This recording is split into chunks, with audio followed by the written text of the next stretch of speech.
Now, when Toronto cops drive drunk, use excessive force, or poke around in confidential databases without permission, a lot of them end up here for formal disciplinary hearings, and you can come down and watch them in person.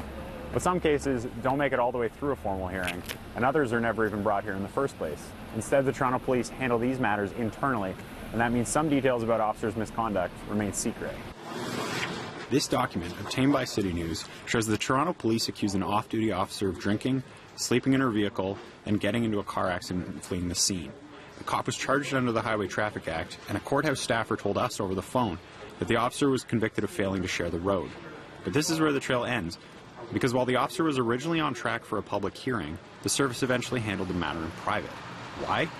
Because of a piece of Ontario law that lets police services address misconduct without public hearings if they don't consider it serious. There are serious penalties, and they do get handled.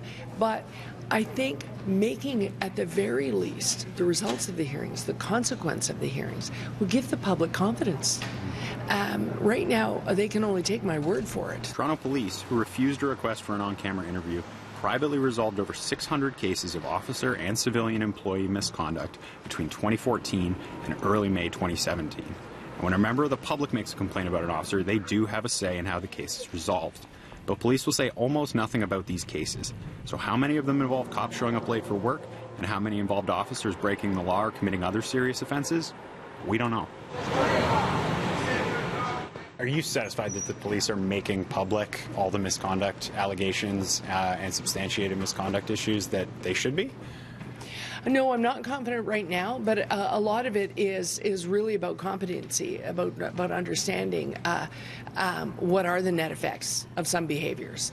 And I'm not sure that competency is all the way there throughout the service.